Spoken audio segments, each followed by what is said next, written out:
예, 반갑습니다. 삼창평가원의 이상호 변호사입니다. 재건축 사업장 가면 항상 궁금해하시죠. 분양금 가장 궁금해하시는데 오늘 제가 계략적으로 주주분담금을 뽑았고 이미 여러분한테 통지된 걸로 알고 있습니다. 그래서 사실 그 숫자의 의미보다 오늘 이 자리에 오셔서 실제 감정평가를 어떻게 하는지, 그리고 언제쯤 하는지, 그리고 어떻게 해서 분담금이 나오는지에 대한 설명을 먼저 좀 드리고, 그 다음에 이제 숫자를 보여드리고 숫자에 대한 의미를 조금 설명드리도록 하겠습니다.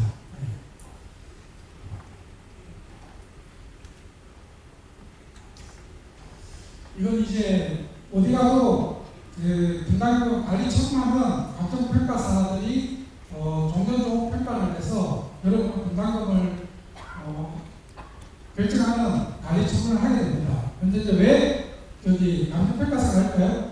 도시민주거정비법 74조에 보면 감정평가를 통해서 여러분의 관리 처분을 하도록 되어 있습니다. 종전종자산 평가를 통해서. 근데 실질적으로 감정평가사가 하는 역할은 여러분이 이 새마을 사업을 하게 되면 공사비부터 해서 기타 사업비를 해서 총 사업비가 들어갑니다.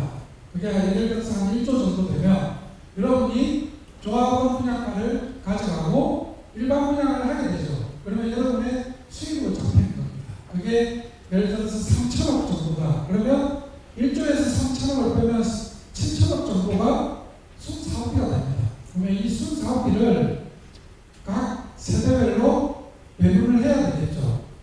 그러려면 여러분이 M1을 할 수 없죠. 왜냐하면 20평 가지고 있는 사람, 40평, 50평 가지고 있는 사람, 다양한 종전자산을 가지고 있기 때문에, 그리고 또 신축 아파트를 몇 평 가느냐에 따라서 여러분 분담금이 달라지는 거죠. 그래서 확정되어 있는 순사업비를 감정평가사가 여러분의 구축 아파트, 종전자산 평가와 신축, 조합원 분양가를 측정해서 각 세대별로 공정하게 분담금을 배분해주는 역할을 합니다. 그래서 감정평가사가 와서 실질적으로 평가를 하게 됩니다. 그리고 이제 이건 사업 절차입니다. 많이 들었을 것 같아서 생략을 하고 감정평가와 관련된 설명을 먼저 드리면, 이 지금 단계에서는 정비계획 단계입니다. 그래서 대략적인 분담금을 산정하라고 되어 있죠. 이것도 22년도 12월 달에 처음 도입이 됐습니다. 그래서 고정법 구조에 보면 구역 지정 때부터 분담금을 산정하라고 되어 있습니다. 그리고 지금 여기 같은 경우는 조합 방식이 아닌 신탁 방식으로 가기 때문에 사업 시행자 지정 혹시 받기 전에 또 분담금 대략적인 분담금을 산정하게 됩니다. 물론 이 기간이 짧으면 정비계획 때 산정한 자료를 그대로 하기도 합니다. 왜냐하면 이게 정식 감정이 아니기 때문에 지금 대략적인 분담금은 큰 의미가 없습니다. 그런데 이제 제일 중요한 건 뭐냐면, 여러분이 사업 시행 계획 인가고시가 나면 정식적으로 감정평가를 하게 됩니다. 그러면 그때 이제 여러분이 전체 회의를 통해서 한계법인을 뽑고, 그리고 안양시에서 한계법인이 나와서 두 개 법인의 상수평균으로 종전자산은 사업시행 인가고시의 기준, 그리고 여러분의 종우자산, 신축 아파트는 여러분이 조합원 분양 신청을 하고 나면 그 완료일 기준으로 신축 아파트 조합원 분양가를 감정평가사가 평가를 해서 관리처분 인가 때 1차적으로 분담금이 나옵니다. 이때부터 이제 분담금의 의미가 좀 있습니다. 왜냐하면 종전종자산을 평가했기 때문에 각 세대별로 분담금의 비율이라든지 그 수준을 정하게 됩니다. 그렇지만 이때 확정되는 게 아니죠. 시공사 선정을 이전에 하게 되면 공사비가 확정이 되지만 관리처분 이후에 시공사를 선정하는 것도 많습니다. 좀 됩니다. 그러면 공계약을 하고 실제적인 공사비가 들어갔을 때 그 분담금이 어느 정도 확정이 되고, 그리고 제가 일반 분양을 이야기했죠. 일반 분양은 지금 시점에 분양을 한다면 얼마입니다. 그런데 실질적으로 여러분의 분양은 언제예요? 이주하고 착공하는 시점에 분양을 하는 거죠. 그래서 지금 뭐 분양가가 3천이다, 4천이다, 5천이다 큰 의미는 없어요. 나중에 이 시점에 가서 일반 분양가를 높게 받아야 여러분이 분담금이 줄어들 수 있는 방안이 되는 거죠. 그래서 어쨌든 오늘 제가 보여주는 것은 이 정비계획 단계에서 아주 대략적으로 선정을 한 거고, 그리고 가장 질문을 많이 해요. 이때 종전가 가지고 지금 실거래가가 얼마인데 왜 이렇게 많냐 이렇게 많이 하시는데, 어쨌든 이때 추정하는 종전노무자산은 참고 자료일 뿐이고 실질적으로 사업식 인가고시가 나야 정식 감정을 하게 됩니다. 그렇게 보시면 되고,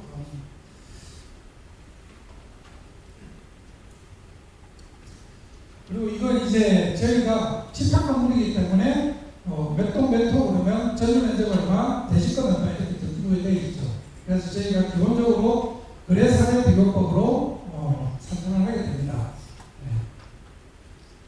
그리고 이건 이제 조금 정식 감정할 때 어떻게 하는지를 조금 설명을 드리겠습니다.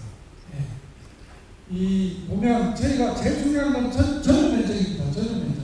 이게 뭐 실제 여러분이 보시면 옛날에 분양받을 때는 공급 면적이 주거 공용까지만 포함되어 있는데 주거 공용이 아닌 부분도 많이 포함돼서 실제 뭐 분양 면적이 건축물 대장하고 틀리네. 나는 40평으로 알고 있는데 왜 38평밖에 안 되냐 이렇게 이야기하는데, 저희들이 실제 감정 평가하는 거는 건축물 대장에 있는 전용 면적이 가장 중요합니다. 그리고 이제 주택 연결 지수는 뭐냐면 이게 30평대인지 40평대인지 따라서 실제 분양 시가랑 거래되는 시세가 틀리죠. 아마도 큰 평대가 상대적으로 작은 평대보다 낮게 평당 분양가는 낮게 거래가 되고 총액은 높고 이렇게 거래가 되는 거죠. 그런 부분을 저희들이 감안하게 되고, 그 다음에 층별 허용비는 이거는 이제 1층인지 로얄층인지에 따라서 감정가를 다 다르게 합니다. 1층부터. 그리고 향, 이게 남향인지 뭐 남서향인지 북향인지 따라서 가격이 달라집니다. 그 다음에 위치별 허용지수, 이건 좀 이따가 설명드리겠습니다. 그리고 기타 허용지수가 저희가 용전자산 같은 경우는 전용 면적이 똑같아도 여러분이 대지권 면적이 다르면 그걸 저희가 실제 감정 평가할 때는 보정해 줍니다. 전용 면적이 10평, 10평이지만 대지권이 5평하고 7평하고 다르죠. 그러면 그 대지권이 넓은 쪽이 종전자산이 조금이라도 더 높게 나옵니다. 그리고 이제 신축 아파트 같은 경우는 요즘은 베이지수도 중요하지만 발코니 면적이 넓게 나옵니다. 그래서 서비스 면적 부분도 저희들이 감정평가할 때 고려 대상입니다. 그래서 실제 여러분이 종전자산이 전용 면적 8사에서 종무 신축 8사로 갈 때 실사용 면적이 넓어지는 이유가 여기 발코니 서비스 면적이 옛날에 비해서 엄청 넓게 나옵니다. 그래서 그런 부분도 아마 분담금이 같은 전용 면적으로 갔을 때 분담금이 감당하기 힘들다. 그러면 전용 면적을 조금 줄여서 가고 실사용 면적은 그렇게 좁아지지 않습니다. 그런 부분도 감안하셔서 나중에 실제 여러분이 조합원 분양할 때 고려하시면 됩니다. 그리고 이게 주거환경 영향 부수일 때 이건 저희가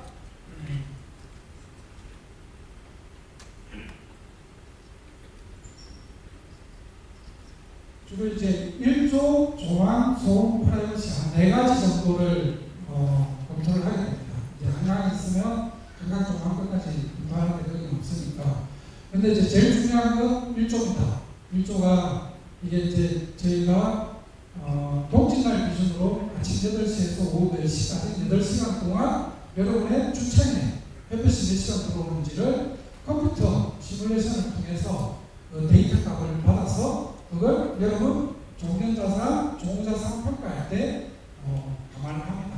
그래서 아주 디테일하게 평가를 합니다. 이렇게 하는 이유가 제일 중요한 게 여러분의 분담금을 공정하게 배분하는 거고, 평가사 입장에서는 여러분이 나중에 실제평가하고 나면 이 신청도 하시고 소송까지 내요. 그러면 저희가 그런 부분을 대비해서 디테일하게 데이터를 검토한다고 생각하시면 됩니다. 그래서 오늘 저희가 KB 시세를 기준으로 가져왔는데, 그건 이제 참고자료로 보시면 될 것 같습니다.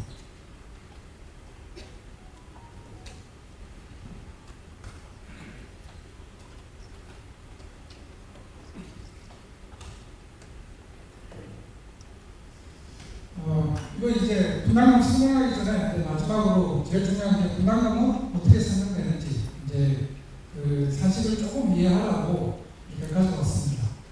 이거 이제 여러분이 나중에 사업시행인가 고시가 나면 종전자산을 평가해서 여러분한테 조합원 분양 신청하세요 하고 통지서가 갈 거예요. 그러면 그걸 추가해서 제가 보여드리는 거고, 몇 동 종전자산 10억이면 비례율이 만일 110%면 권리가액이 11억이 됩니다. 그럼 이분이 조합원 분양가 12억짜리를 가게 되면 이 1억만큼 내고 가는 거죠. 그러면 분담금이 1억이 되는 겁니다.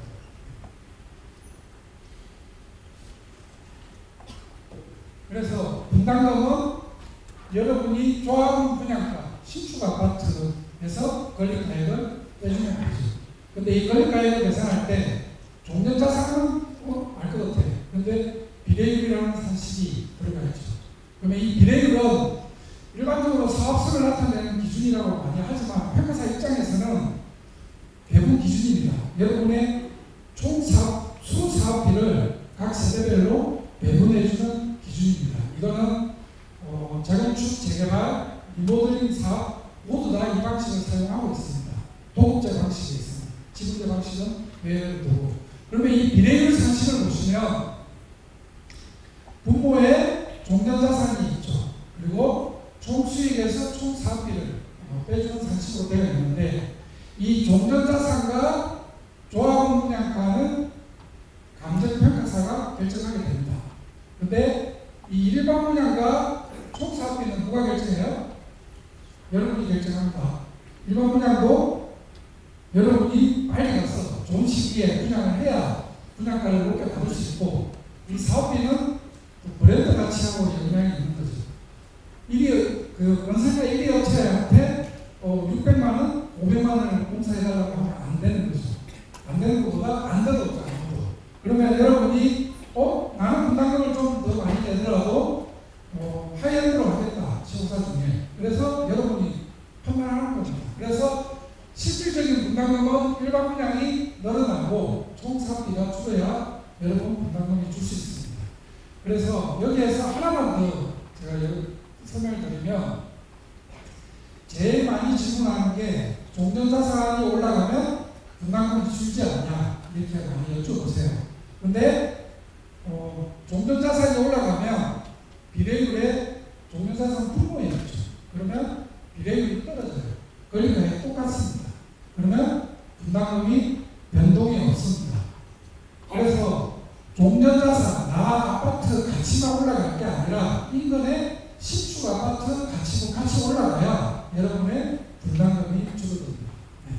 그렇게 보시고, 그 다음에 분담금에 가장 영향을 많이 미치는 게 사업기간입니다. 이건 누구나 다 아시다시피. 그래서 초기 단계에서는 사실 궁금할 거예요. 분담금 너무 많다, 너무 적다, 이렇게 이야기를 많이 하시는데, 크게 문제가 없다면 빨리 동의를 하고 빨리 진행하는 게 맞고, 그리고 여러분의 종전자산에 불만이 있는 분들은 나중에 사업시행인가 혹시 이전에 평가사가 배정되어 오기 전에 먼저 이야기를 좀 하시고, 그리고 실제 평가된 이후에도 이 신청이나 소송을 통해서도 얼마든지 자기 자산에 대한 불합리함이나 이런 걸 보장할 수 있도록 준비하고 있어요. 대부분 다.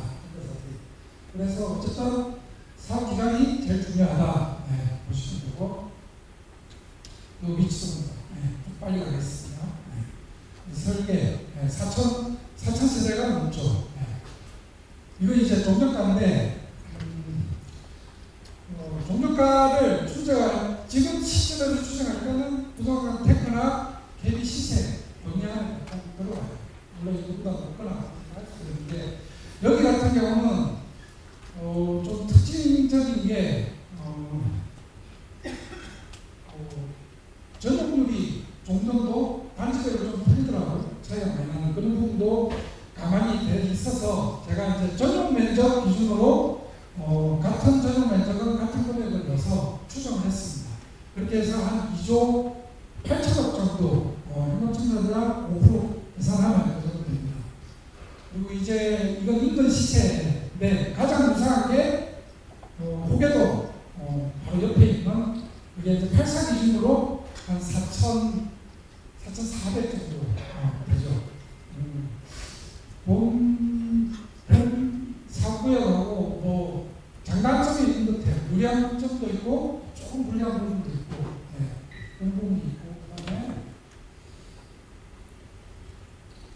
그래서 제가 일반 분양가 시세를 8사 기준으로 한 4,350만 원 정도 추정했습니다. 이건 제가 추정한 거고, 여러분 입장에서 통지를 받은 분담금을 보고 너무 낮다. 우리가 지금 신축한다면 한 4,500, 4,600 받을 수 있지 않냐. 그러면 지금 제가 지난번에 어제 통지한 분담금보다 줄어들면 돼. 근데 이건 너무 높다. 그럼 한 4,200만 원이다. 그러면 분담금이 저희가 통지한 것보다 줄어드는 아니죠. 그렇게 보시면 되고, 조합원 분양가는 일반 분양가 대비해서 한 86% 정도 추정했습니다. 이건 나중에도 계속 변동되는 겁니다.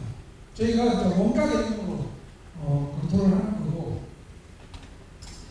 공사비는 말이 많죠. 이렇게 보시면 950도 있고 860, 840도 있고, 그리고 요즘은 여의도, 강남 가면 기본 1,000만 원 이상 하죠. 1,100. 그래서 저희 새마을 같은 경우는 일단 세대수가 4,000세대가 넘어가기 때문에 그런 걸 감안해서, 그리고 또 신탁사, 사실 이게 아까 설명을 안 했는데, 신탁 같은 경우는 이게 기성불로 공사비를 주다 보니까 시공사 입장에서는 일반적으로 한 5%에서 7% 정도 밖에 들어옵니다. 그러다 보니까 그런 걸 감안해서 제가 이제 860만 원 정도 공사비는 추정했습니다. 이 역시도 여러분 생각하기에 나는 1위 업체, 건설사 1위 업체 하이엔드로 치겠다. 분담금 얼마나 많이 내도 그렇게 하면 계산을 그렇게 하면 돼. 그래서 일반적인 내용으로 검토를 했습니다. 그러면 한 2조 9천억 정도, 거의 3조 같은 3조 가까이 총 사업비가 들어가죠. 그래서 이제 분담금을 보는 방법을 개별적으로 통지는 됐지만 제가 한번 설명을 드리겠습니다. 일단 종전자산은 2조 8천억 정도 되고, 전기사업비는 2조 9천억, 그리고 종자산은 5조 8천억 정도 해서 비례율이 100.73 정도 예상이 됩니다. 그러면 대구 한양 같은 경우는 이 파란색으로 되어 있는 거는 1층과 존재하는 세대들이 있더라고요. 그 외의 세대들은 평균적인 종전가라고 생각하시면 되고, 그래서 한 37평형이 11억 8천원, 그러면 곱하면 거리가에 11억 9,400 정도 됩니다. 그럼 이 사람이 37평형으로 가면 신축 한 1억 5천 정도 부담을 하게 되죠. 이런 식으로 보시면 됩니다. 그리고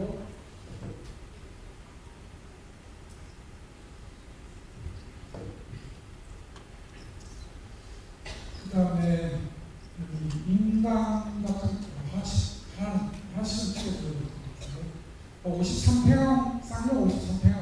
여기는 사실 쌍용 아파트 같은 경우는 전용률이 좀 많이 차이가 나더라고요. 외국보다 전용 면적이 실질적으로 좀 작게 좀 대장이 되어 있더라고요. 그래서 이 53평이 51평 정도, 48평 정도 가면 2억 5천 정도. 이게 아마 전용 면적이 작아서 그런 것 같아요. 그리고 인강 아파트 같은 경우는 42평에서 44평으로 가도 2억 5천 정도. 그리고 우방은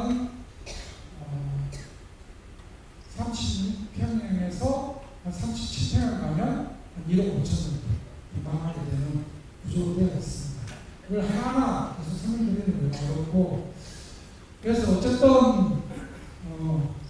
노후계 안양시에만 19개소, 그리고 그 자체적으로 또 재건축을 하는 사업장이 많습니다. 여기 외에 다른 안양 같은 데도 많거든요. 그래서 어쨌든 여러분이 빨리 진행을 하셔서 좋은 분양가가 가장 높은 시점에 여러분이 분양할 수 있도록 하는 게 가장 중요합니다. 그게 분양금을 가장 많이 줄일 수 있는 거고, 그리고 이제 실제 비례율이 높고 낮음이 중요한 게 아니라 여러분이 종전자산 투하하죠.